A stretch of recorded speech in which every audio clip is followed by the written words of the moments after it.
Hey everybody, welcome to Almapura Awakenings. My name is Nikki. Thank you for joining me today. I'm really excited that you're here. Let's keep moving forward with our chakra series, and today we are going to talk about the root chakra. The root chakra puts off a reddish kind of light. The element of the root chakra is matter. This deals with everything on earth, our job, our career, how we choose to live our life, what kind of house we live in, how much money we have.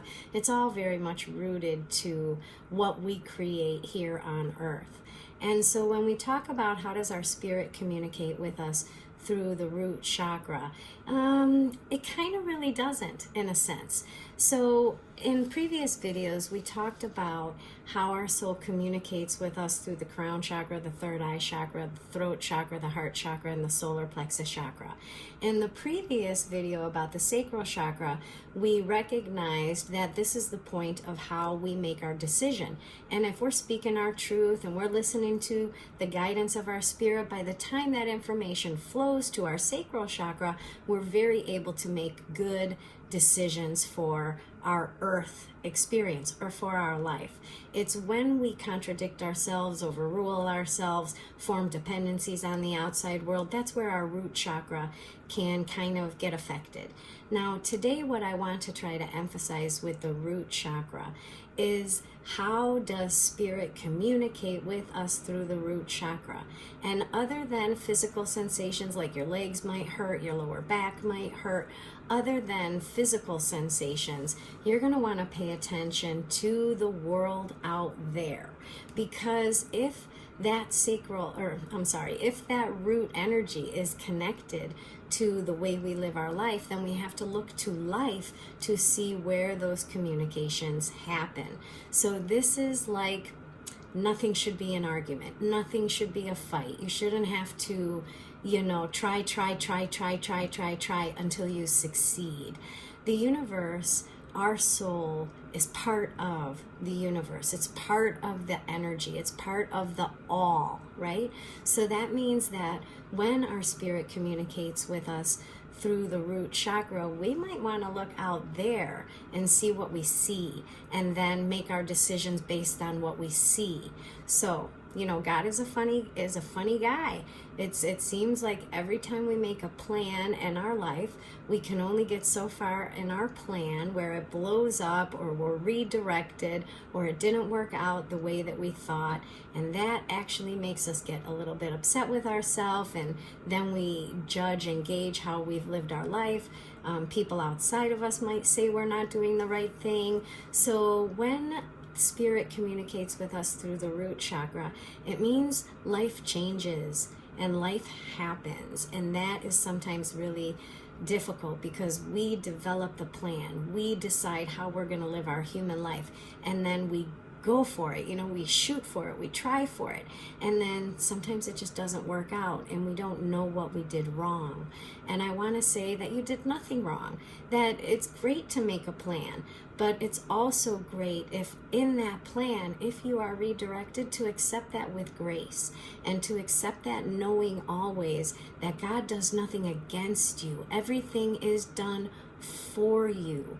And at the root energy, that is the perspective we have to have. We have to recognize that no matter what happens on earth, negative or positive, but that it is done for us and not against us. So we want to make sure that when spirit, when universe, when the all, when the collective that we are relays information to us through the root chakra, we are going to see it out there. So let me give you an example of that. When we first bought the house that we live in now, it was 24 years ago, and we had been house hunting. So we found a house and we fell in love with the house, and we're like, okay, this is definitely the house we're gonna get. And so we put earnest money down, we got the closing costs, we sold our previous townhouse, and we were literally ready to move into that new home probably within 2 months. Closing was the following month. So I get a phone call from the real estate agent who says, oh, I have bad news for you. The house that you decided to purchase, the owners no longer want to move and they want to take their house off the market. But you have the choice to move into the home or not move into the home. They're not leaving, but because you put the earnest money, because the closing is already set, because they signed papers and you have signed papers as well, the house is legally your house, and all we have to do is get our, the real estate attorney involved, and we will be able to have the closing maybe like 1 week later. But that in a sense, we were going to actually be asking them to move out of their home so we can move in, because they already made the agreement to do so. They were willing to return the earnest money. So the way that I typically am, I would have fought for that house, because I fell in love with that house. I wanted that house, and I would have fought for it, and it was legally really mine. And the real estate agent, they didn't think that there was going to be a problem for us to move forward with the closing and get the house, and they just had to kind of muscle the owners of the house to move out and follow the agreement that they had decided. So I had a choice to make. And that's where it became difficult, because the plan for me and my family was that we were going to move into the house. We all agreed, we all loved the house, and we were moving in that direction. That was my plan. That's what I tried to create here on this earth. And then they decided they didn't want to move, and they didn't want to let us purchase their home. We could have fought for their home, but if I want to pay attention to the way the universe the way my spirit utilizes the earth vibration, or utilizes different experiences in my life to guide me in one way or another, and I want to be able to see those shifts occur, then if I'm going to listen to the way my spirit is guiding me through this experience, I had to let the house go. But that went against my nature, against my human nature, I'm going to have this home for my family, and this is how we're going to live our life, and I had a plan, and now my plan was being interrupted, and I could have still had the plan. That's the thing. When our spirit communicates through our situation, through our earth experience, it's hard not to be the human person there and fight for that house.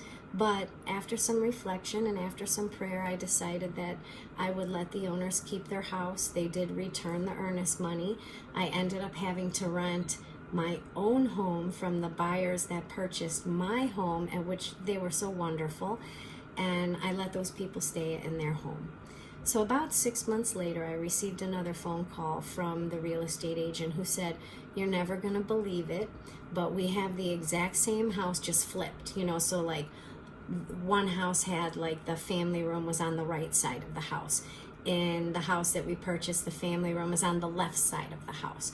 So anyway, she calls me and she's like, "Hey, we have the exact same model. It's just flipped. Do you guys want to come and see it?" And I was like, "Oh my gosh, yes," because that would be like exactly like the house that we wanted. So we came and we saw it, and we've been living here for 24 years, but ultimately we purchased the house. What did I notice about it? Well, let me tell you, this house that we are living in was $10,000 cheaper than the house that we were originally going to buy. The house that we were originally going to buy, the one I could have fought for, did not have central air conditioning. The house I'm currently living in does have central air conditioning. The other house that we were originally going to buy did not have upgraded appliances, and the house had already been lived in for a little while, and those people did not take as good of care of their home as the buyers or as the sellers for the house that we live in. So we moved into a ready to move in, clean, central air conditioning, upgraded appliances, better hot water heater, better furnace, better everything for $10,000 cheaper. And I realized that God's plan was actually way better than my plan, that the universe had guided me by changing situations in my life, by altering the plan, by stopping my plan, because there was something moving underneath the surface of what I could see that actually was being prepared for me and for my family. And so when we think about how do we hear our spirit through the root energy, we have to look out there, because it's about life. And if we muscle life too much, then we're not listening to the root chakra guidance, because it's important to make your plan. It's important to have your dreams. It's important to chase those dreams. But when a wall comes up for those dreams, don't think that it's something that's been done against you. It means really that God has a better dream, that what you have hoped for doesn't even match what He can do for you.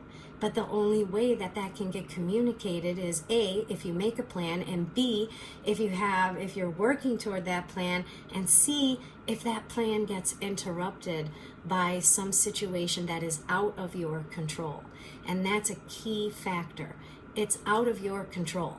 You make the plan, you do everything you're supposed to do, you follow all the guidelines, you follow all the rules, and then they call you and tell you that they don't want to sell their house anymore after you did everything you were supposed to do. So you'll find that when the universe, when God, when your soul, which is one with that whole energy, has something better for you, your plan's going to get interrupted. It's how you view it, how you perceive it. You know, did you get laid off? Was that done for you, or was that done against you? And initially it feels like it's done against us. But if we step back and we rethink the way we want to view it, and we say, well, if it wasn't done against me, how is it done for me? And you might not know right now. Like, I didn't know when we lost the first house that we fell in love with. I didn't know there was something better. I had a plan. We did it. Like, this is awesome. And then it got cut short. It got stopped. And I had to make a choice what I wanted to listen to. Did I want to listen to how it played out here in the root energy, or did I want to try to control it and muscle it because my human idea, my human plan is better? And I promise you, at the end of the day, if I would have fought for that house and I would have got it, which I would have, because that's the way I am, I totally would have got it, I would never have lived in this house that had upgraded everything, cheaper mortgage, cheaper everything, and it's perfect, and it was better well maintained, and it was upgraded, and it was great. And so when I look back in retrospect, as hard as that experience was, as stressful as that experience was, it taught me that when my soul communicates with me in the root chakra, it means my plans are going to change. Plans that I have no control over that change. It just happens. It's nothing I did wrong. It just happens. That's how we follow our spirit when our spirit guides us in the root chakra. So I hope that makes sense. I hope if you have any questions, you'll comment below. Share some experiences with me. Hit that like button if you do like the videos that I'm sharing with you. And you can all reach me at almapura.com, and we can talk, or you can schedule sessions. Really look forward to connecting with you guys. Thanks again for joining, and stay tuned because we will have another video coming up to kind of keep moving with our spiritual education. Thanks so much. Bye.